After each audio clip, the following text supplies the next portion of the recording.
It's Beer O'Clock on Real Ale Craft Beer. Today we've got a beer from King River Brewing Company, and this is a can of their Eclipse. It's a wet hop ale coming in at 6% ABV. 375 milliliter can. Gonna say a massive thank you to Travis in Australia for sending me this can of beer today. Thank you very much, Travis. Without further ado, let's get this beer out into a glass. And see what we get.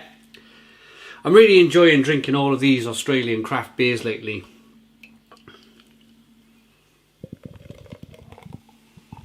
Look at that. Whoa. Look at that. This is, as the title or the thumbnail suggests, this is my first beer from King River Brewing. We don't know where they're from, what part of Australia. We'll have a look. I'm desperate to get the rest of that can in.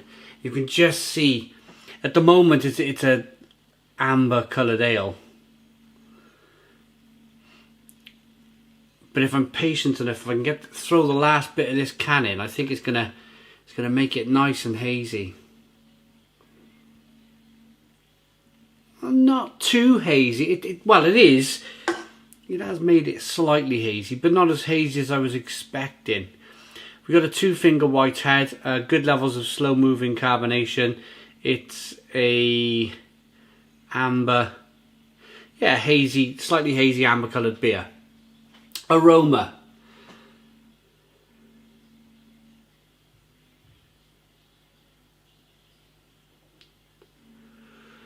Ooh, this is, I mean, just by looking at the beer, you can see that there's a likelihood that, I mean, for you people who really know your craft beer, there's a likelihood that this was going to be like a West Coast style, just by looking how almost clear it is.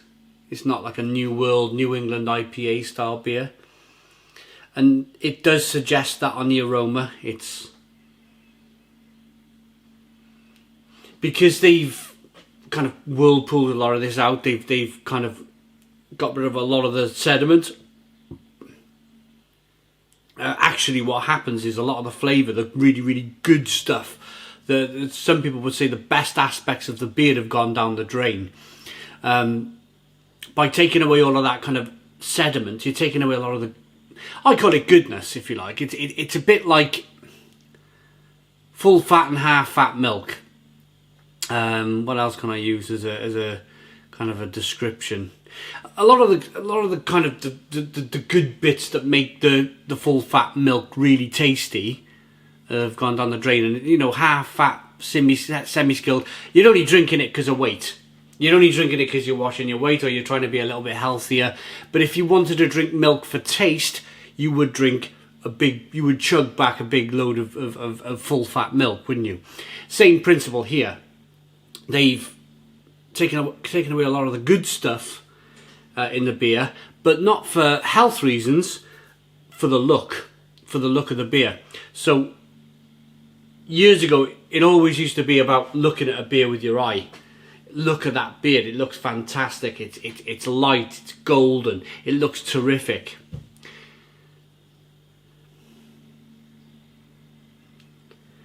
So you pick up some of the malt, slightly biscuity and bready aromas, and then you get your classic kind of grapefruits and orange peels, spiciness, pepperiness. Let's dive in. Cheers, everybody.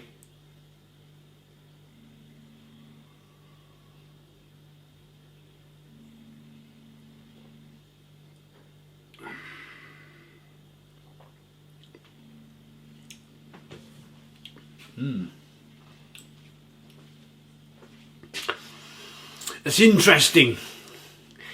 It's interesting, this one. Sadly, it's got a little bit of diacetyl in it. Sadly. I mean, I say sadly because Travis has bought this beer in Australia, sent it all the way to the UK, and here I am, standing here 5 minutes into my journey with the beer, saying that it has diacetyl in it, but I can't walk away from that fact. I can't stand here hiding behind the truth. I mean, the reason why you're here in the first place is I like to think that you think my views and videos are honest, and that's the reason why you're here, is for honest reviews. But yeah, this has diacetyl in it, which gives off a butterscotch flavour.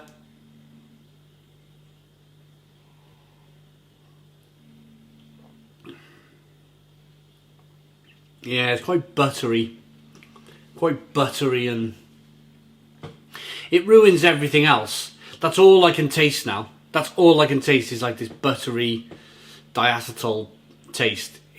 There's not really that much of a hop presence anymore. There's a touch of grapefruit and orange peel, but the beer is dominated by that kind of diacetyl kind of flavour. What that means is, for new people watching, is the beer has probably been cut off short. It haven't been brewed, or the yeast haven't finished doing its work. And when the yeast haven't finished doing its work, and then they package the beer, it carries on kind of just, well, it creates some kind of infection, and it's an infection really, and it's kind of, it's not really that nice. I don't like the thought of it, to be honest. There are some brewers out there, I will be honest, there are some brewers out there that they actually cut their beers off short purposely because their regulars like the taste of the butterscotch in the beer. That's a pretty old story now. I imagine that brewery's not around anymore, because I think even the regulars would only tolerate butterscotchy beers so much, surely. But yeah, I'm not a fan of it. I'm not a fan. It's a real shame. It's a real shame, but I have to be honest here. I can't just stand back and go, yeah, this is magnificent, just because it's come all the way from Australia. I mean, the beer looks okay. I'm pretty sure I'm just unlucky. I'm pretty sure that King River Brewing, I'm pretty sure they produce some really good beers. I mean, the setup of the can and the labelling and everything else looks really good. It's probably the fact that I've got hold of a bit of a dodgy batch here, and yeah, it's sod's law, isn't it? Sod's law. Brewed by King River Brewing, 100% independently owned, family-owned brewery.